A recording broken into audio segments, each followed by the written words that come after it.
Don't jinx it. No. Don't jinx it. I just said to him, 3 weeks. I said, how long have you been waiting for this fight? He's like 6-7 months, and obviously he's not, we don't represent him, but he's got great energy. We just finished a shoot here with DAZN. He's a character, he has great energy.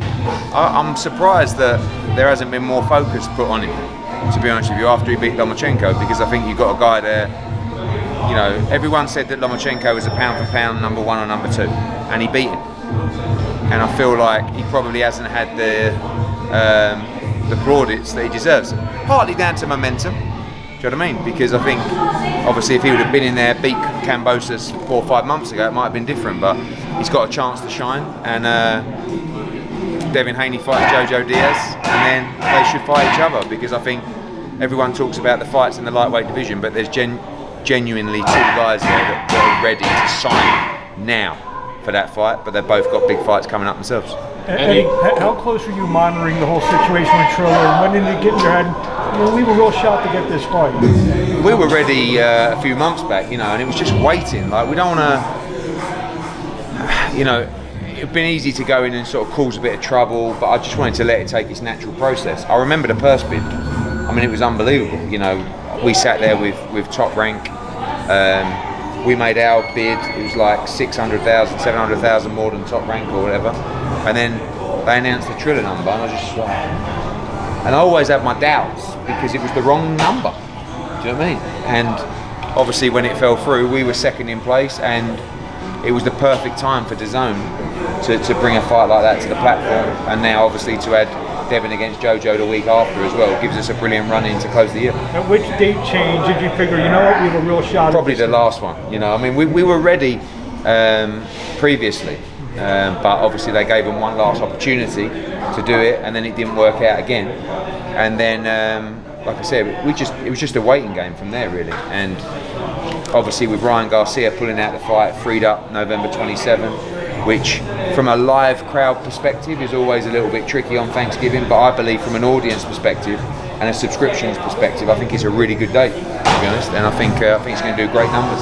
Eddie, realistically, what's the path to actually making Haney and Lopez happen? Is it you got to overpay both guys on DAZN, or is it you got to represent Devin and take him to ESPN? Yeah, either. I've already said to Bob, I think my conversation with Bob, I don't know whether it's Teo or whether it's just in general these days where he doesn't think that fight is maybe as big as I think that fight is, because I think it's time to embrace that younger generation of fighters. And we keep talking about how great the division is, but it's only great if we see fights like that. So I said to Bob already, a couple of weeks ago, I said, look, we'll do that fight on ESPN pay-per-view, no problem. We can do that fight on DAZN if you don't want to do it. We can do it on both. Let's just try and make it happen. It's easy just to go, no, but unless you actually want to do it and you want to make it happen, there's always a way. But Teo does have to beat George Kambosos, and Devin does have to beat Jojo Diaz, and I believe if we do that, then there's a great chance that fight happens, because like I said, it seems that with Gervonta Davis, they'll only fight PBC fighters. And with Ryan Garcia, who knows, there you go. Who knows with Ryan Garcia? So let's not muck around, but they've got to get through. What's that, Teo? Tank Davis is a pussy. Why don't you tell us how you really feel? That's how I feel. No. He's a fake thug. Okay, but how do you see that fight playing out, Eddie? Which one? If Teo's to fight Haney. It's a great fight.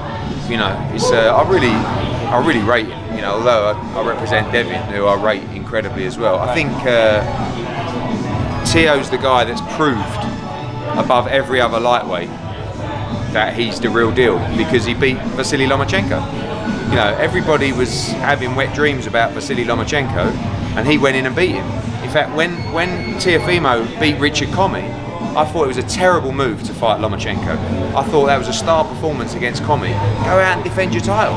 Don't fight this guy yet. You can't beat this guy. You're not ready for this guy. And he went and beat him.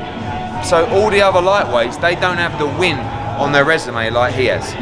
So that's why I think Haney Diaz is a brilliant fight, because although he beat Linares last time, this is a win to say no, I'm actually right up there as well. But he stands at the top because of that win.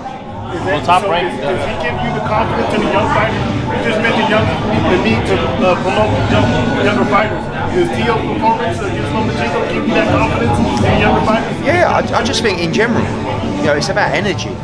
It's about a younger generation. It's about fans dialing in and wanting to be a part of a journey or understanding just energy. And that's what these guys have got. Whether it's Tank, whether it's Ryan, whether it's Devin, whether it's Tio, they've got great energy. You've got an older generation of fighters now.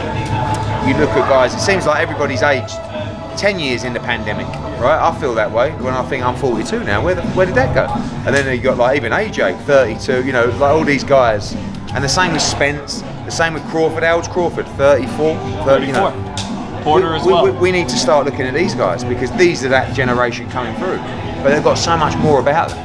And I feel like they can attract a younger audience to the sport, because they've got that, they've got that energy, like I said. And I think that if they can fight each other, even better. And even Kambosos, that's a good fight. He's not a mug.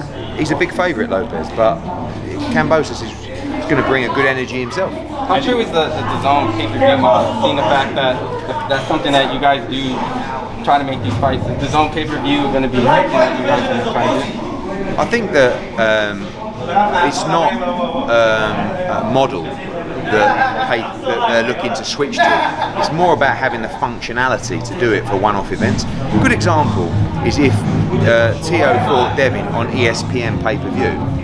The only way that DAZN could share that is if they had a pay-per-view functionality as well. The beauty of DAZN is a much more cost-effective and value-for-money subscription service than a traditional pay-per-view model. Right now in boxing, you guys are seeing one pay-per-view a month at least, right? Just had Fury Wilder, you've had Jake Paul, you've got Gervonta coming up, you've got Crawford Spence coming up, you've got Canelo against Plant. It's unbelievable. It's $80, $70 per night. And it's almost 1 year of the DAZN subscription, And I think that all it allows us to do is have the functionality to make certain fights that we couldn't make through the subscription model.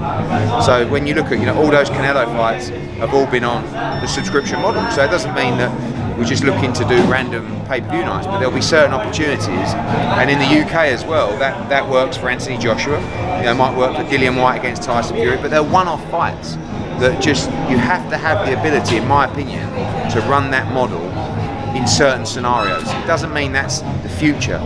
What DAZN are doing is taking fights really off pay-per-view that have been pay-per-view in the past, and that's the same as in the UK as well. You said Tyson Fury and Dillian White. Is that 100% official? No, we're waiting. I mean, the convention's coming up with the WBC, and I believe they're going to order that fight at the convention. He's been a mandatory for a long time. He deserves his shot, and I'm looking forward to seeing Dillian White get a shot at the World Heavyweight title. How tough pay-per-views? And you mentioned the outrageous prices that are here in America. What do you see the price point for these? It depends. I mean, if you're sharing, this has always been the problem. You can't have a dual broadcast with ESPN and DAZN, and the ESPN pay-per-view and the DAZN subscription, because the price point's different.